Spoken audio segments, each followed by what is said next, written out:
Today on Comicstorian, we're going to see what the world looks like now that Daredevil is technically dead.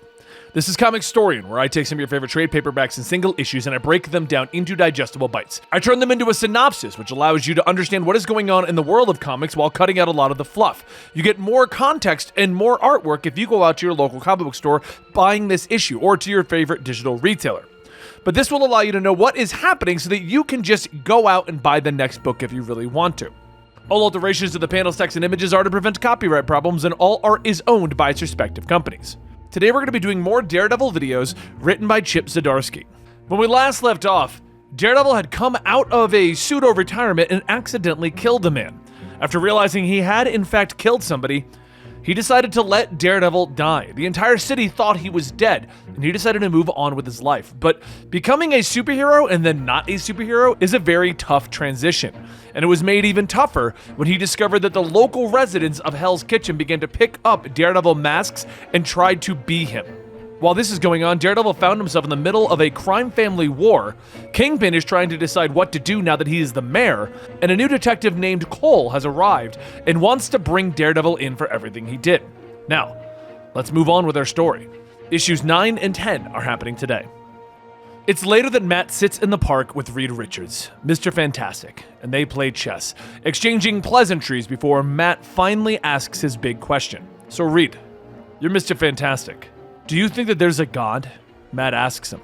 Reed stares at him for a moment, pondering the question, explaining to Matt that he is a man of science, and that science has brought him in contact with some strange things, beings of immeasurable power, realms of life and death, and he finally admits that while he hasn't met one being that claims to have created it all, he believes that one might be out there, though he doubts that this being would care enough about mankind to lay down a set of rules for them to follow. I feel that they instill us with enough innate sense of right and wrong, and we use those to work out our own morals and ethics in the form of religion and laws, he says as he turns back to his chess game.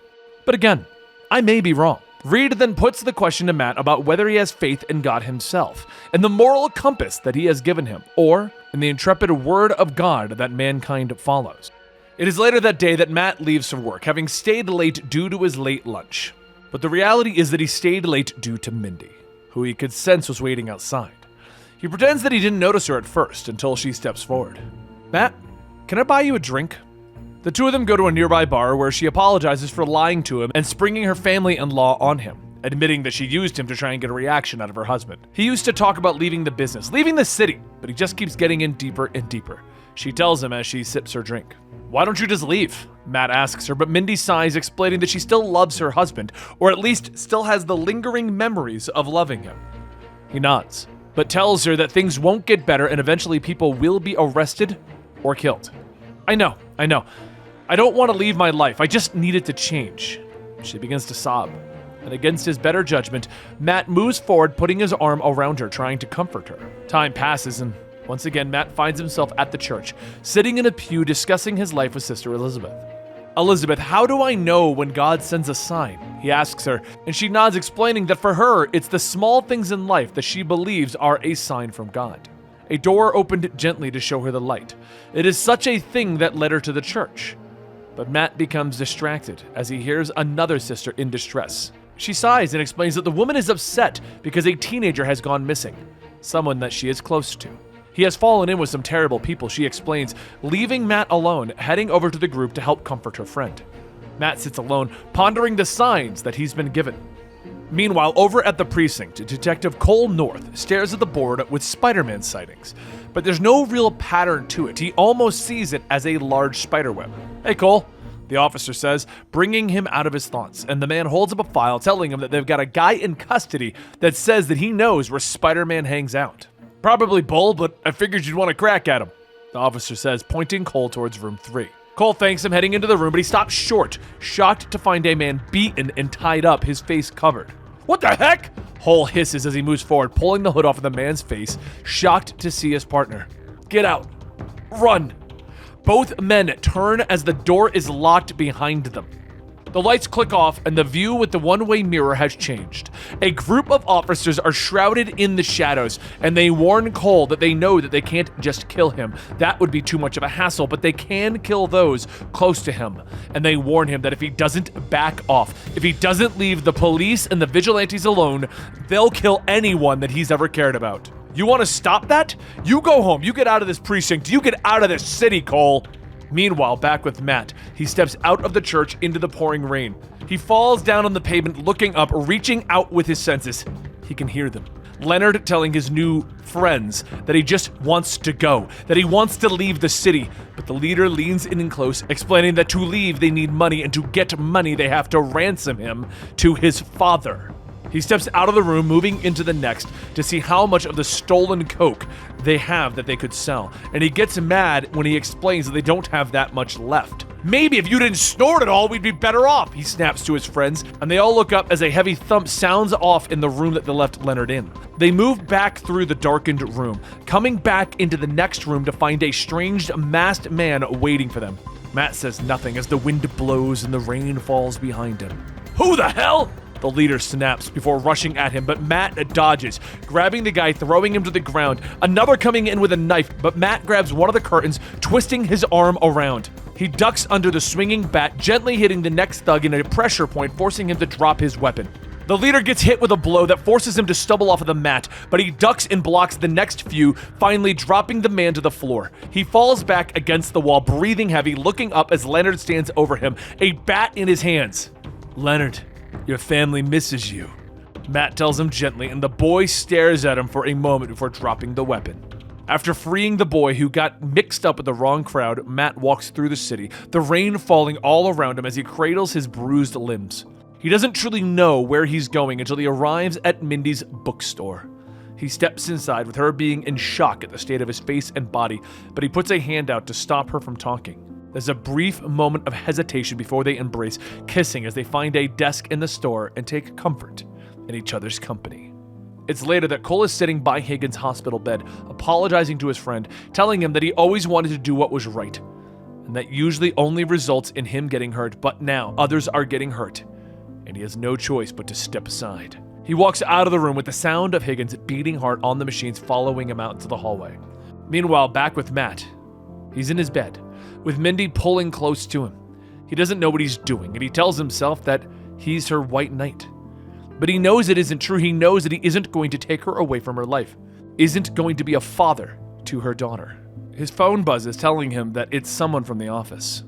Work, he tells Mindy as she asks when he answers it. At this hour? That's never good, she tells him, and he sighs as he listens to Tamara on the other end. Nothing good happens at this hour, he tells Mindy as she begins to get dressed, and it doesn't take long for him to arrive at the precinct, not even noticing Cole at his desk. Mr. Murdoch, we have him in lockup, the officer explains as he leads him in the back. He explains that the arresting officer picked up Joe on a stop and frisk and found a weapon on him, violating his parole. Matt nods, asking if he could have a minute alone with the young man. Meanwhile, the precinct begins to become active as the phones begin to ring. Secret orders are being given. The place is being cleared out. Matt stands outside of Joe's cell, asking what happened. The man that he's asking is the brother of the man that he killed as Daredevil.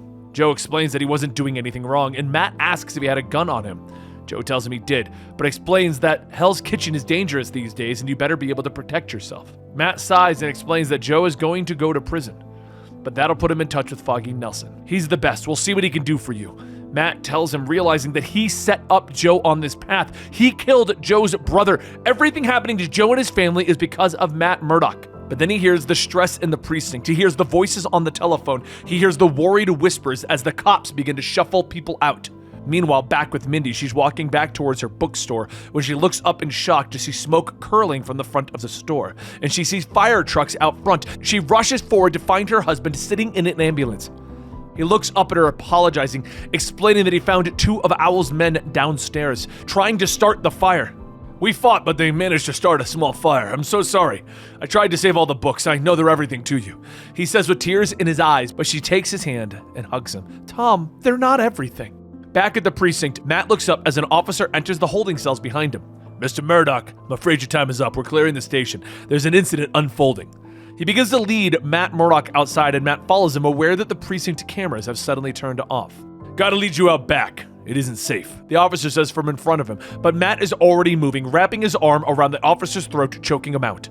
In the bullpen, Cole looks up at the few remaining officers, his hand drifting towards the drawer where he keeps his service pistol. A lot of emergencies happening, he says to Detective Simmons. Yep, Simmons nods, staring at Cole.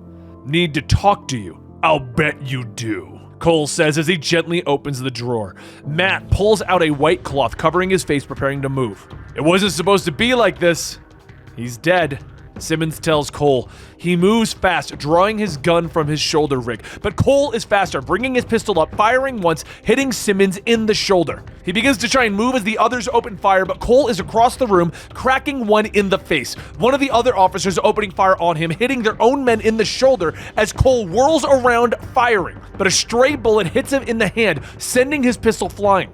He jumps behind a desk as the others open fire on him, but as they get closer, he throws the desk at them, bellowing in rage. Another officer tackles him to the ground, and they all begin to punch him hard in the face. Give up! A voice calls out to them from the door of the holding cells, and they turn to see the masked man rushing at them, 2 nightsticks in his hand. Don't make me do this, he hisses, one whirling to aim their pistol at him, but the nightstick flies through the air, hitting him hard in the hand, knocking the weapon away. He leaps among them, kicking and punching his way through them. Cole is up and moving now, grabbing one from behind, slamming his head into the desk, and he begins to choke out the man, squeezing the life out of him. Cole, don't! Matt shouts to him. Trust me, this isn't the way, he says, and Cole looks up, the man in his grasp, gasping that he did not mean for Higgins to die. Cole doesn't respond and knocks the man out with a punch. He stalks across the room, staring at the masked man. They can't pin this on you, but they can't pin this on them either, Matt tells him, pulling out a jacket, picking up one of the fallen pistols. All the cameras are turned off except for the ones in front. You can pin this on me. I came in, stole this gun, and I started firing. It'll buy you some time. Cole stops him from leaving. It's you, isn't it? He says quietly. Matt doesn't answer, turning to leave. But before he does, he turns. I'm sorry about your partner. When you're unbendable, when you pretend that you're unbreakable, others get broken, Daredevil says over his shoulder, rushing out of the building, quickly fleeing the scene. He quickly scales the building, laying out on a rooftop as the rest of the day passes, until the night swallows the city.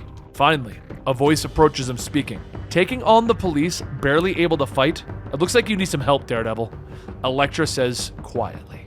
And there you go, Elektra has entered our story. The story is heating up. Matt tried to give up being Daredevil, but obviously that's not working out. The man whose life he's affected is now going to prison. Cole has the police against him for trying to do what's right. What is happening in this story? If you want to know, you need to subscribe, hit that like button, and turn on that notification bell. We will be continuing this next week. Every Friday, I'm trying to bring you a Daredevil chapter. This is 37 issues, so this is like a whole thing we're doing over here. I hope you guys enjoy, and I will see you next week right here at Comicstorian.